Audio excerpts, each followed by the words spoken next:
Bom dia, nessa segunda-feira, você que nos assiste o programa, assim, aquele primeiro programa da semana, mas boa tarde para você que nos assiste na reprise às sextas-feiras, às 13 horas. E boa noite para você que entra na internet e quer assistir informações de qualidade, porque o programa Mais Saúde só traz profissionais ímpares, ímpares. Realmente, vocês viram que quando eu fiz a cobertura do Congresso Internacional de Nutrição Funcional, eu catei ali nos bastidores a doutora Denise Carreiro e ela, nossa, em tão rápidos momentos nos passou informações preciosas, porque o que nós temos notado realmente esse aumento nos diagnósticos de autismo. E a doutora Denise, que é a minha convidada de hoje, participa várias vezes, ela se disponibiliza várias vezes para ir ao Mais Saúde na rádio e interagir com os ouvintes. Então, nós temos vários programas gravados, principalmente sobre autismo também. E outro dia, o que me chamou a atenção é que eu falando sobre um determinado assunto, veio uma pergunta e depois que eu respondi em relação a esse autismo, até sugerindo que ouvisse pela internet o programa que nós tínhamos feito com a doutora Denise, choveu. O programa inteiro foi sobre autismo. Então, não tenha dúvida que esse era um tema que eu tinha que trazer aqui para Mais Saúde. Bom, antes de mais nada, Denise, muito obrigada pela sua disponibilidade. Você está aqui pela primeira vez, né, no programa da TV agora, com né? certeza. Bom, deixa eu aproveitar e apresentar a doutora Denise Carreiro, que é nutricionista clínica. Ela faz atendimento em consultório particular há mais de 25 anos. Vocês imaginam a experiência dela, né? Professora de pós-graduação de nutrição e medicina e autora de vários livros na área. Então, depois vocês vão ver aí o site da doutora Denise. Entrem porque tem muita informação bacana. Denise, autismo, meu Deus, vamos começar. O que você tem a nos dizer? Então, Gisela, realmente quando a gente vê como é uma coisa que está sendo cada vez mais discutida, mais procurada. Esse ano eu fui dar palestra no Tocantins, dei palestras assim em vários congressos, em vários eventos sobre alimentação e distúrbios neurocomportamentais, aonde numa boa parte deles o tema central era autismo. Embora a gente saiba que distúrbio neurocomportamental é uma coisa que está, vamos falar assim, a gente volta para aquela história, você não sabe se está aumentando, mas você é mais diagnóstico, né? Muitas vezes diagnósticos que são feitos. Eu me lembro muito bem de uma vez eu estava dessas palestras e a pessoa que estava fazendo a palestra, ele falou que a professora mandou 30 crianças para poder fazer uma avaliação se estava ou não com distúrbio neurocomportamental. De uma classe de 30 e poucas, né? Quer dizer, certo? A maioria, né? E aí, quando ele fez essa avaliação, se enquadrava no processo. Então, muitas vezes, o processo não é hiper, né, diagnosticado. Né? Por isso que você colocou esse guarda-chuva, né, Dê? Com certeza. Porque a gente tem, de uma maneira geral, independente do nome, tá? Se é transtorno de déficit de atenção e hiperatividade, se é autismo, se é comportamento autístico, a partir do momento que você tem um sintoma e esse sintoma é significativo, ele já tem que ser considerado, né? Não depende de ter tantos sintomas para poder ser classificado nessa colocação. Você tem sintomas, como a gente colocou, desde ansiedade, agitação física, agitação mental. E a agitação mental, a pessoa não... Criança, então, eles não conseguem te falar isso, eles não conseguem relatar isso. Verbalizar, né? Verbalizar. E uma agitação mental, ela pode levar a distúrbios de concentração.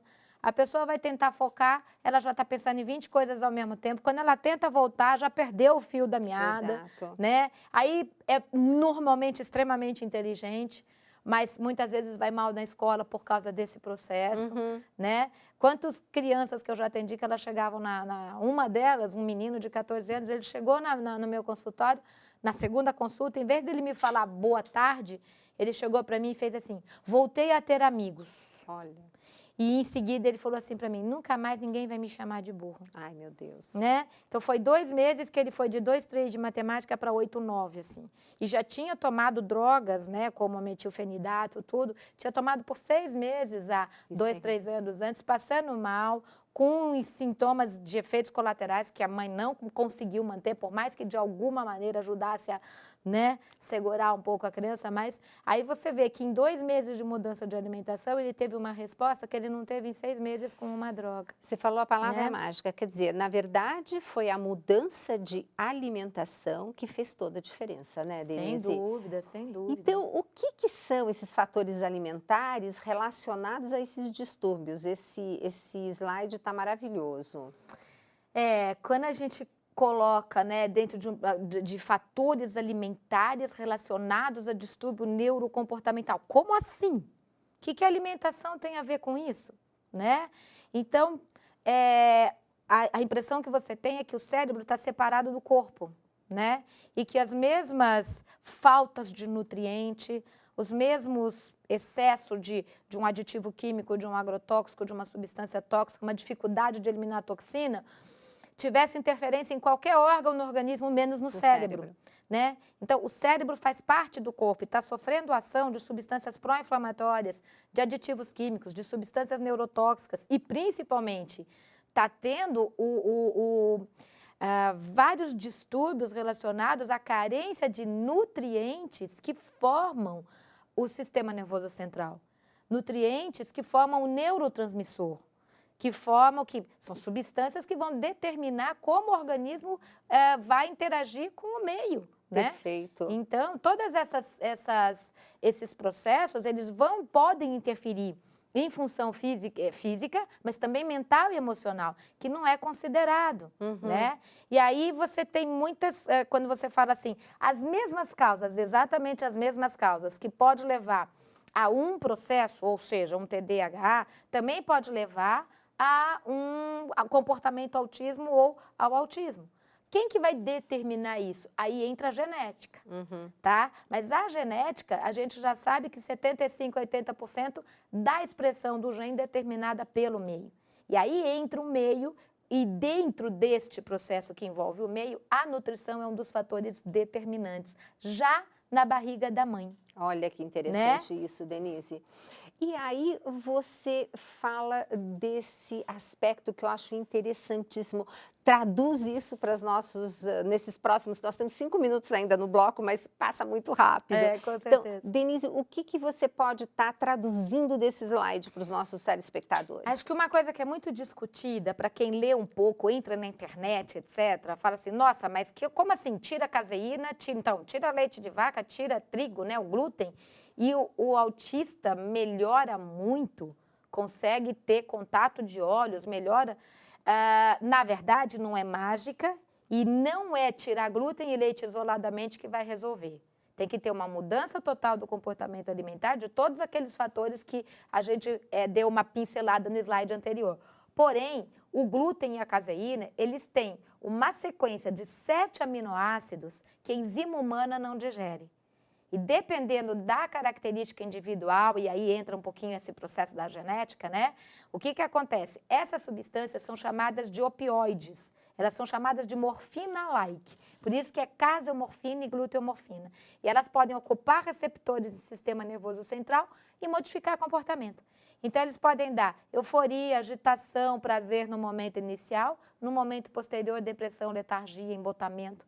Depende da pessoa. Mas são sensações que são muito, alternam muito, né, esse processo. E quando a criança não está se sentindo bem, ela corre atrás dele para tentar se sentir melhor de novo. Ela não tem a menor ideia disso. Ela só sabe que quando ela consome aquilo, ela se sente bem. Perfeito. Então, vira vício, né? Vira vício alimentar. Pois, muito interessante. E aí são todas aquela famosa, né, ligação do cérebro com o intestino também, né? Essas duas vertentes que a gente sempre fala, né? A microbiota, né? E aqui é simplesmente aquele negócio, né? Até pouco tempo atrás a preocupação do intestino é se estava preso ou solto. Depois, para ser chamado de segundo cérebro, a dúvida atual é se é o primeiro ou o segundo cérebro. né? Então, o que acontece no intestino, através de mais de 90% das informações, é do intestino para o cérebro, e não do cérebro para o intestino. Olha só, gente, essa informação que preciosa.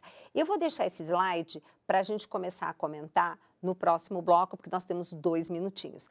Mas, gente, para vocês verem a importância da alimentação, e como você diz, ela é determinante, né, Denise? Ela não Com é certeza. acessório. Não. Ela determina, ela é fator causal. É mais um dos fatores, porque quando você fala essas doenças são multifatoriais. E um dos fatores determinantes é a alimentação.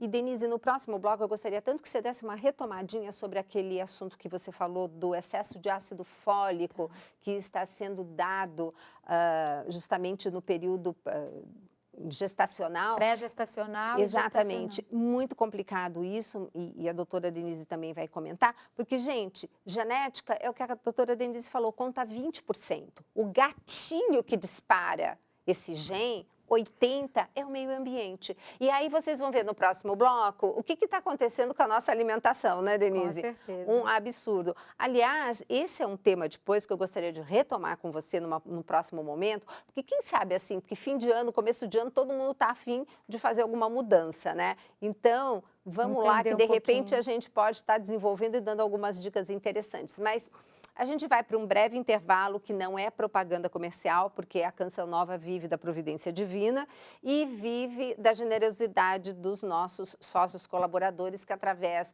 da compra de todos os materiais de evangelização da Canção Nova, de palestra, de livros, e você está ajudando justamente a completar a campanha do projeto da M Almas, que é alcançar os famosos 100%. Mas o convite é para você ficar aqui para nós conversarmos de algo assim fundamental, que é justamente a nutrição. A gente volta já já.